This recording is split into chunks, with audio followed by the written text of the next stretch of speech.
দেশের বিভিন্ন শিল্প কারখানায় গত ৩ সপ্তাহে শ্রমিক আন্দোলনের কারণে আনুমানিক ৫,০০০ কোটি টাকার ক্ষতি হয়েছে বলে জানিয়েছে ব্যবসায়ী শিল্পপতিদের সংগঠন metropolitan chamber of commerce and industry MCCI।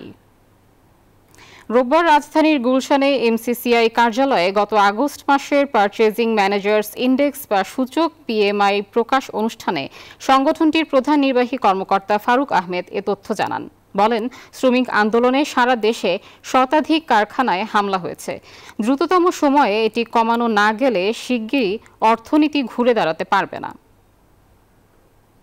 Factory affected হয়েছে, ইন্স্যুরেন্স ক্লেম একটা দুইটা কিরকম হয়েছে, এইগুলা মনে করে আমরা একটা এটাকে ওয়াইল্ড গেস বলতে পারেন আর কি, যে আনুমানিক অ্যাজ অফ টুডে ধরেন আনুমানিক হয়তো ৫,০০০ কোটি টাকার মতো।